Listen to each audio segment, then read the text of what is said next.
Hey everyone, how painful and deadly would every weapon really be? Let's take a look at them all and rank them. Something Hit Me is our first tier, and one that contains the weapons that don't really seem like they would hurt at all, to be honest, but have the effect of a full damage state in the realm. Artist's Ink Blade is a good example of this, appearing to be made of ink, which isn't even hardened but instead constantly flowing within the blade shape. I can't really see this doing any damage, it's just like being slapped with some water. I don't know. Pinhead's Chain Whip is here too. As mystical as Pinhead is, his weapon is just this simple chain flick that comes out of a portal. I imagine it's painful having this little chain whipping against you, but enough to damage you the same as some of the other things here? I don't know. I think that's it for that tier though. Pretty much every other weapon aside these two I could see realistically hurting in some capacity. They Would Do Minimal Damage is next, and a tier for weapons that would suffer some sort of weakness due to how they appear in game. For example, Maya's knife, which is just a kitchen knife. It's probably been dulled quite a bit from cutting lots of vegetables and various other food items, and so it being used by a slasher is hardly its intended purpose. Chucky's knife is a similar deal. I'm not entirely sure where he gets this one, but I'm pretty sure it was just Andy's kitchen, and so I'm thinking a similar deal to Maya's, especially as the force behind this one is just this tiny little guy. Nurse's Bonesaw is another one that,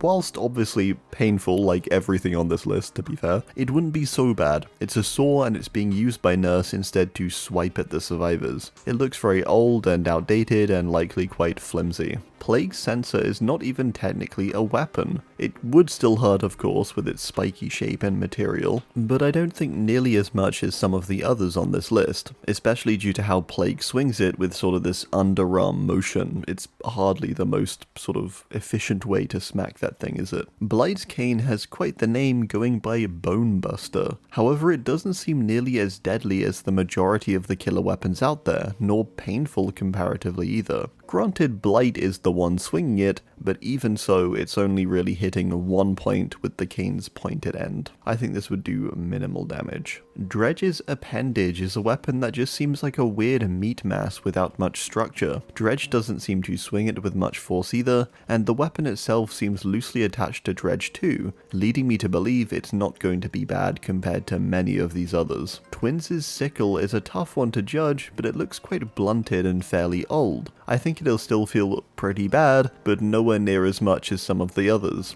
It's noted as a makeshift weapon too, that Charlotte stole from a farmer. It's mentioned as being a customized battered sickle. They Would Hurt a Lot is next, and the tier where, yeah, it would probably just really hurt and would do a lot of damage. Houndmaster's Cane is a little deceptive with there being no sharp part of it initially, but it does have one. It appears from disassembling her cane, where a sword type of thing can be pulled out. This would be higher, I think, if it weren't for just how awkward it is to use each time, and how it likely doesn't get nearly as much force or momentum as some of the others, due to her sort of disassembling it and then swinging and doing a flipping thing, and it's overcomplicating it. Doctor's Bat is something that wouldn't be nice for sure, but I think due to how it's built and swung by Doctor, it wouldn't be as bad as some of the others. Still a metal spiked bat though, with a small electric current running through it, hardly nice. Bubba's Hammer I think is similar to Doctor, and I think for both of these it depends on where the hit lands. Bubba's Hammer hitting your head would just topple you over, but your body it would just hurt a lot, I think. It's a hammer with its original purpose being to knock cattle out for slaughter after all, which is pretty messed up.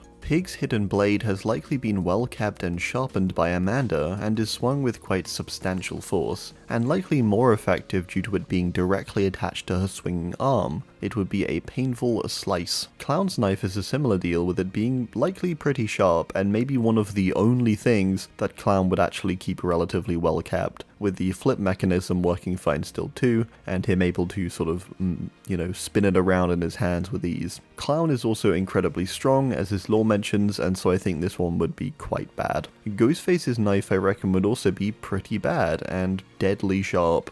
Ghostface is also the type of character who would absolutely know the best way to slice, and so this just makes it even more painful and deadly. Trickster's bat seems quite painful as well, with it having the force of a bat, but also having a blade on its swing side. I imagine this thing is quite painful to be hit by, but maybe slightly lessened by the fact that Trickster seems more concerned with style over effect, with him pulling off his spins and such in between. Singularity's claw seems a bit like Dredge in that it looks quite awkward with how it's swung, and to not have much force behind it. However, I think it likely does have a lot more, with it being a mechanized claw, powered by Hux. Even if it doesn't appear to be very forceful, I think it likely does have quite a bit of force. AZHYMOVS' claw is going to be quite painful, I think. A creature built for violence and destruction, and its claws do reflect that. They don't look all too intimidating initially, but I do think they would really pack a punch, especially with how it swipes down with that motion. Vecna's knife is another one where it might initially seem a bit nothingy, but bear in mind that it's Vecna wielding it. The blade itself is named Afterthought Dagger too, suggesting that it was only really necessary for him so the trials would work better. The power behind this blade will be substantial, and who knows what kind of magic it's imbued with, especially with all those little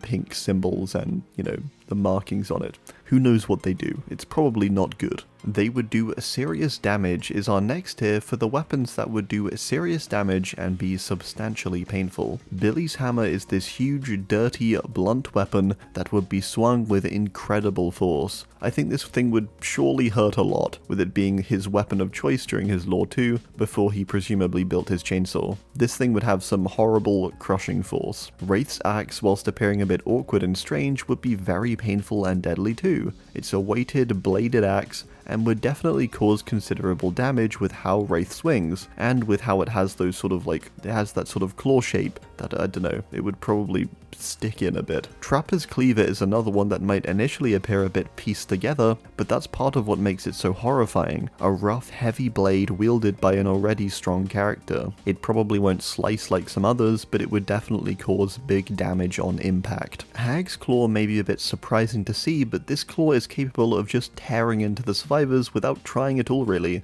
as seen in the Mori. It's a claw imbued and empowered by the Hex magic. Capable of causing serious damage, Hag is also a lot stronger than she seems, with her having a lot of strength despite her size and stature. Freddy's clawed glove appears a bit insignificant and gimmicky, but this thing is shown in the film to just directly tear through people in horrific ways. A bit like his Mori is sort of a good reference point, I think, for how it would realistically act. 4 intensely sharp blades being swung with full force from the wielder's hand. Spirit's Yamaoka blade would be higher if it weren't shattered, as it likely would slice much better. Its shattered state is still obviously going to be very brutal, but not quite as bad I think as if it were fully formed. I'm sure the tiny shattered shards would also cause some extra pain and damage too though, and surely wouldn't be nice. Legion's knife may be surprising to see so high, but it seems like they are quite brutal when it comes to their blades, with them being filthy. This would cause some definite extra damage and pain, and of course Legion have done extensive studies on how to swipe and such, making it even worse. So,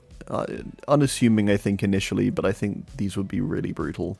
Deathslinger's bayonet is a unique case where it would probably pin the survivors, realistically, instead of just swiping across them. The way Slinger swings it seems to have this goal too. He's another character similar to Legion, who seems to do pretty twisted stuff to make his weapons damage more also. Like one time he twisted thorns into one of his spears and stuff like that. Just a really messed up guy. Unknown's axe is here finally too. It's a fire axe, seemingly, and it's being swung by this, whatever Unknown is, likely with far greater force than that of a human, so, I mean, yeah, that would be horrible. Kaneki's tentacle is one that would likely do a lot of damage and be quite painful, as we see with how he uses it in other cases where he takes a hold of the survivor. These are powered up ghoul tentacles, and so would deal some serious damage, and likely hurt a lot.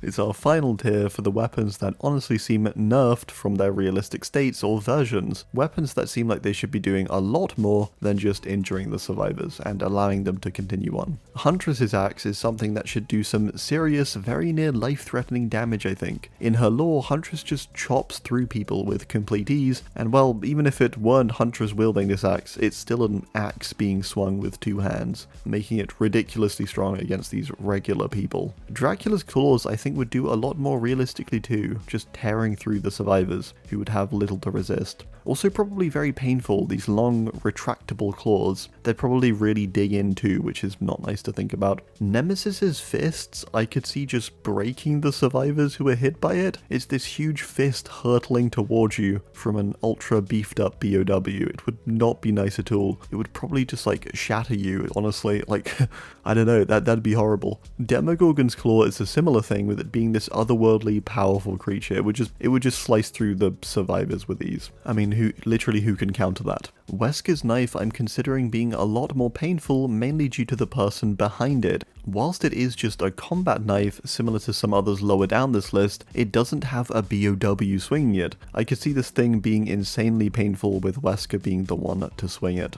Literally just death is our final tier for the weapons that should just undeniably just kill the survivors. They should just be killing the survivors when they swing these things. It doesn't make much sense. Sadako's palm is deceptively powerful, I'd imagine, with it likely in reality just collapsing the survivor on the spot, especially as the character she admits when doing this is the word curse, suggesting she is cursing them, which would ultimately end them too. Skull Merchant's twin blade may be slightly surprising to see here, but as we've seen in her cutscenes, this thing is actually ridiculously strong. It's an insanely sharp, powered gauntlet after all, making it capable of causing some insane amounts of damage. Oni's Yamaoka blade is a similar deal. Oni grabs this thing with 2 hands when he goes for a swing and goes in for a full-on lunge with this perfectly maintained long katana. It's likely immensely sharp and unsurvivable. Knight's Claymore is a similar deal honestly too. This huge sword which stands at the height of most average people. It does look slightly blunted by its overuse, but I sort of doubt that stops it from being so deadly. Knight overarm swings this thing too, and I could see it just splitting the survivors in half if it weren't for the entity, so in this case, good on the entity, I guess, at least for the survivors. Pyramid Head's great knife should probably just slice the survivor in half too when he swings it up and over his shoulder. It's a powerful motion seemingly from this otherworldly being. I think it should probably do a bit more honestly, and likely just stop the survivors in their tracks. So yeah, there we have it. Let me know your thoughts too down below. I do hope you enjoyed. Thanks and goodbye.